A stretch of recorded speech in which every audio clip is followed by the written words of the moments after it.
Okay.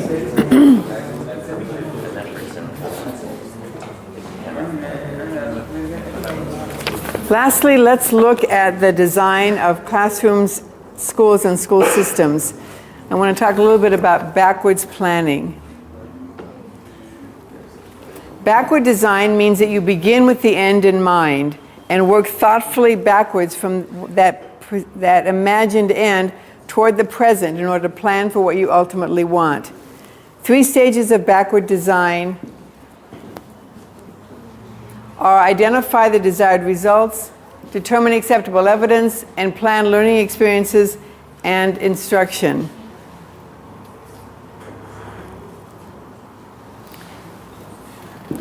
Identify the desired result. For example, in a classroom, perhaps your desired result is that students will understand that a balanced diet contributes to physical and mental health. That's a large understanding, focus on a big idea, and underneath that then you would identify all the things that you want students to know and be able to do to make that understanding really part of their being. The second step would be to determine acceptable evidence, and this would mean evidence that is credible and meaningful, that's actually real-world oriented, not a test that's only a school thing, would provide useful feedback to the learner and would prove to be valid and reliable. For example, if we follow the example I gave before about the students would learn a balanced diet, you might have as an acceptable piece of evidence that they would create an illustrated brochure to teach younger children about the importance of good nutrition for healthful living.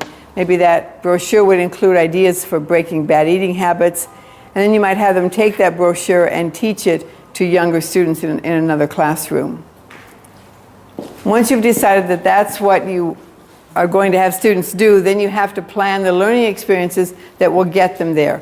For example, in this case, you might have them working in cooperative groups to analyze a hypothetical family's diet and make recommendations for improved nutrition. We usually do this process in reverse. We plan the teaching activities, then we design the test, and maybe we never even get to what the ultimate desired results were. We just hope they happen. Maybe they're floating around in your head somewhere, but you've not been specific or articulate about that. This process forces us to articulate the desired result and the evidence, and then do the activities, the teaching that will produce that. At the macro or school level, this means that every school's mission is to ensure that students learn important things, big ideas, concepts, as well as skills and habits of mind, and that they learn them well enough to transfer them beyond the class in which they learned them to real life, to their current life and their future life. The school develops a clear vision of what that kind of teaching and learning looks like, assesses its current reality, and then moves ever closer to the vision by continually assessing where they are and making timely adjustments to close the gap.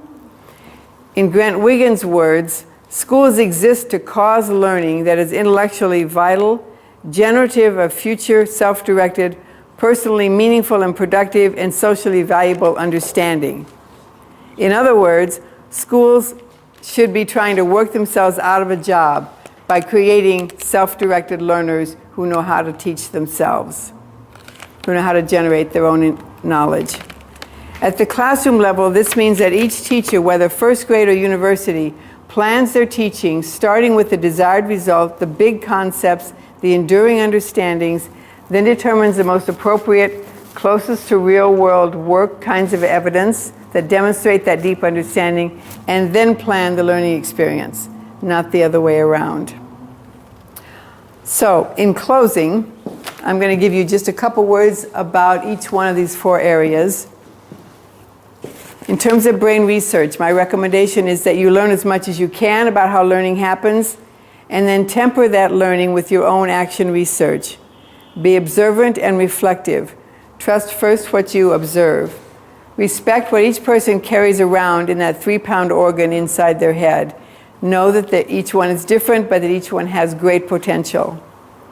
In the constructivist theories in learning and leading, my recommendation is that you honor and respect the individual's ability and innate drive to learn, whether that's an individual student, individual teachers, or individual administrators. Assume goodwill. Assume they have the drive to learn, to find meaning for big answers for themselves. In terms of systems theory and learning organizations, take the long view. Strive to understand how elements of the organization are related and impact each other and other systems. Nurture the connectedness of your organization. Maximize the potentials therein. Dig into issues. Don't be afraid of them. Ask hard questions and avoid quick fixes or easy answers. For backwards planning, my suggestion is to be smart about how you go about your work. Keep the end goal always in mind and adhere closely to a focus on the desired results. Respect the process that it takes to get there. This is not an easy thing to get your head around, and it's not an easy thing to watch students grapple with, but it's worth it. I want to leave you with one quote. If you want to build a ship, don't drum up people to collect wood and don't assign them tasks and work, but rather teach them to long for the endless immensity of the sea. If you want schools to serve students well, we have to, of course, collect a lot of wood and assign tasks and work. But first, let's imagine what could be. Imagine the endless immensity of possibility. I want to